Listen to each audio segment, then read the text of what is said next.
Hello, this is Aaron from AaronOnAutos.com, and today we're sitting in a 2019 Chrysler 300. This is the S model. Really great car. I really like these, the last of the big American cars. So we're just going to do a quick interior review here. We'll start over on the side. Here's the windows, mirrors, and so forth. Door locks there. There's seat memory up there in this particular model. Bacon and email for the first of the vents right there. But you'll note that there's a separate defrost vent for that window. So awesome. Down here, here's your lighting controls. Mostly just sit on auto. I haven't really changed it much. You push it to get the fog lamps on. And other than that, pretty self-explanatory. Over here are your dimmers. So you have the dimmer for the dash and dimmer for the actual lights. Over here is the trunk release, so that's the deck lid open. Down there is the parking brake. It's set. There's my foot. It's set because I'm in the driveway and I'm parked, and that's how I roll, or don't roll. Anyway, looking at the steering wheel, over here you have your controls for all of your what's the term I'm looking for? I screw this up every single time, don't I? Anyway, that's the controls for the driver information up there on the instrument cluster.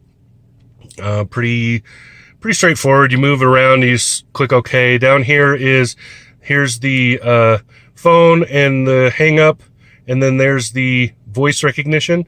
If you have a phone plugged in, you're using like Android Auto, Apple CarPlay, you can hold this button a little bit longer, it will beep, and then boom, you're using that for your voice recognition instead.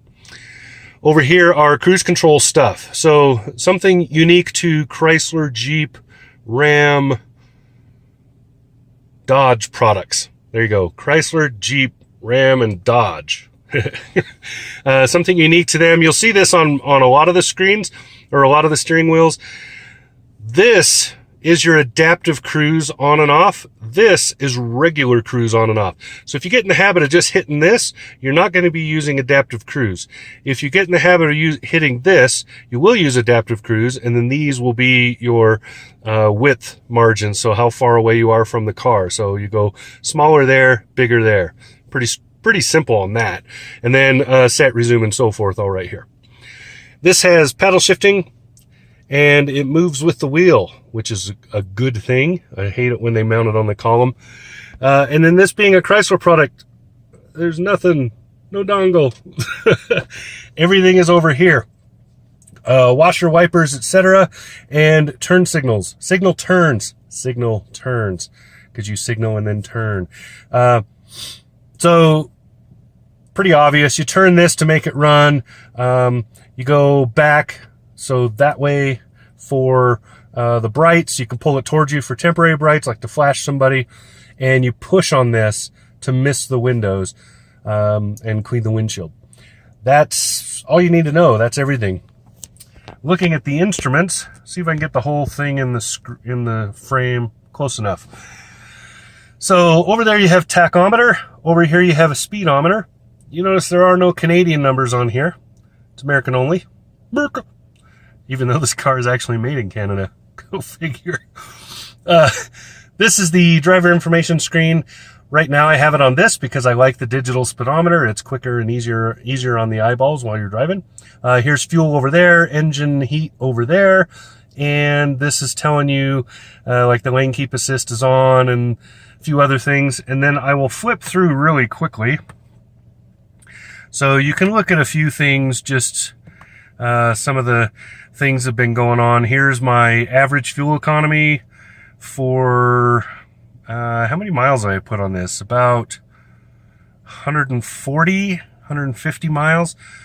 So you can see fuel economies, meh. So there's the averages, 104 miles. So there you go. So 104 miles since last reset, and that would have been when I filled the tank. So before that, I was doing fuel economy based on tanks. You know, you fill the tank, you drive, you fill it back up, you see what you did. So 104 miles for this estimate. I haven't done the math on the other one, but I don't believe it's going to be much different than that. It'll be about the same. And just a few other things. If there's anything else to look at, it's pretty straightforward. You can use the up and down buttons. So let me show you. Use the up and down buttons to page through like I was. You use the back and forth buttons for the submenus, if there are any. And then you use the OK button to change, select, etc. So there you go. Pretty simple. Down here, here's your engine start button. And then infotainment. So keep your eye open. There should be, probably before this publishes, there will be a how-to to connect your phone via Bluetooth for this.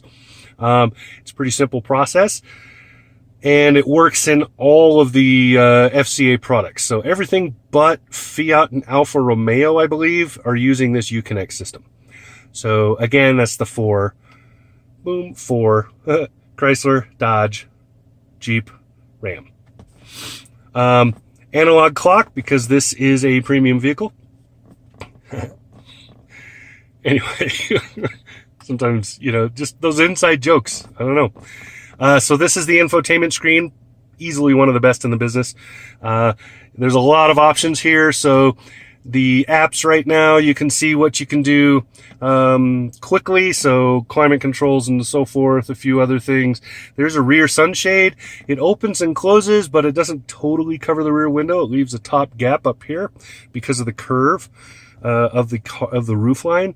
So the shade for keeping glare out of your eyes is marginally okay. It's more of a luxury item, I guess, to make it look cool while somebody's sitting behind you and you're like, yeah, see, I got a luxury car.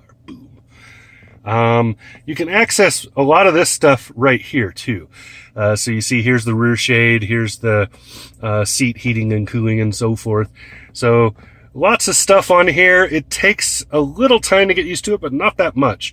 A lot of these are redundant. So you'll see things like we just did where I went into here and I see this stuff like the rear shade, but it's also under the apps. Apps is sort of your catch-all. So pretty much everything is in this part of the car. In these menus, so you can see a lot of the stuff that you can do. And then App Manager, if you have a phone connected, you can use that to use things like Yelp and so forth that you might have connected, Pandora, that kind of stuff.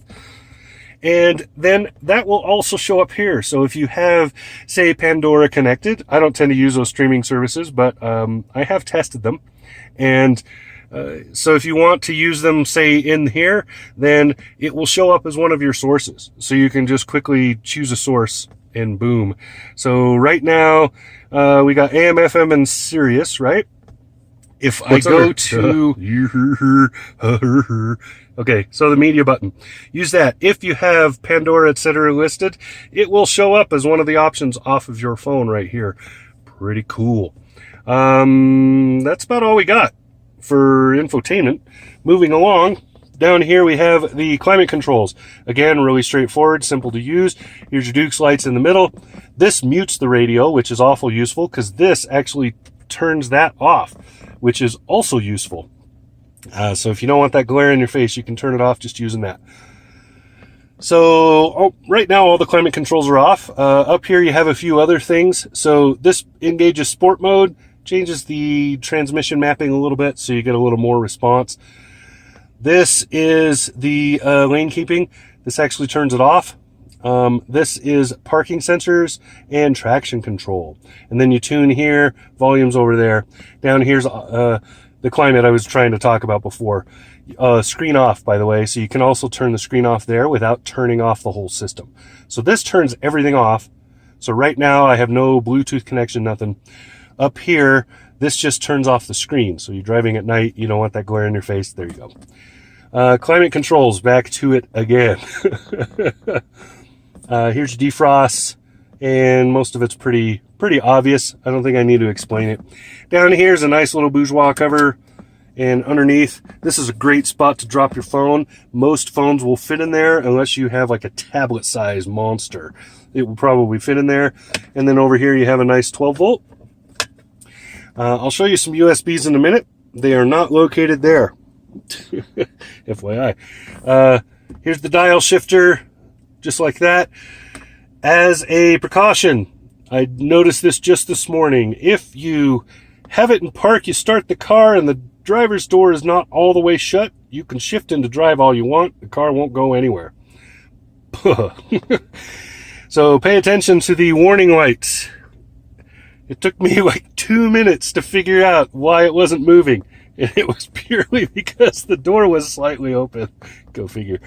This right here is probably meant for a phone, but my phone's a little too long for it, so it sits on an angle, so it tends to fall out. If you have a smaller phone, it might fit there. Or if you have a phone that doesn't have, like a big otter case or something on it. Here's another bourgeois cover, covering up drink holders and another phone slot. This is fairly thin. See, my finger won't even fit in there. So again, if you have a phone like mine that has an otter case or something, it will not go in here. Otherwise, useful. Nice spot to just drop it. Moving along, probably get my cheap sunglasses out of here. Here is the storage bin. Yeah, that's the word for it. Here's the bin. You can see there is a 12-volt plug right down there at the bottom. And then if I slide this little thing forward, boom, plugs. So there's your USBs and auxiliary plug. So I don't know, that's pretty obvious, right? I don't really need to explain that. Yeah, I'm trying to talk for no reason, which I happen to be good at. Interior. So it's a fine interior. It's black on black, which I don't like. I've been over that before, but they did throw in a little bit of bling, and I like actually this dark ebony here. So they got this dark black that's kind of set against this lighter black. These are soft touch, but not very soft. So they're soft materials that are absorbing sound, but they are not soft to the touch necessarily. And they're everywhere except this. This is made to look like this, but it's actually hard plastic. But I will say this is a very quiet vehicle on the road. And it does kind of grow on you with the blinginess, a little bit. Not as much as I would like, but it does a little bit. And then the seating, see, this is the S model. So it's a little bit of bolstering, nicely done. I like the way it feels. Back seat's enormous because it is a big, full-size, awesome sedan. And like I said, it's a Chrysler, so it's slightly more premium than, say, the Challenger or the Charger, which all share the same platform. So this has been a good drive, and that's the interior. You'll see some more. You'll see an exterior review coming soon. You'll also, and a full review, you'll also see, like I said, the hookup for your phone for Bluetooth on this as well. So that's all I got. This has been Aaron from AaronOnAutos.com inside the Chrysler 2019 Chrysler 300S. Talk to you again soon.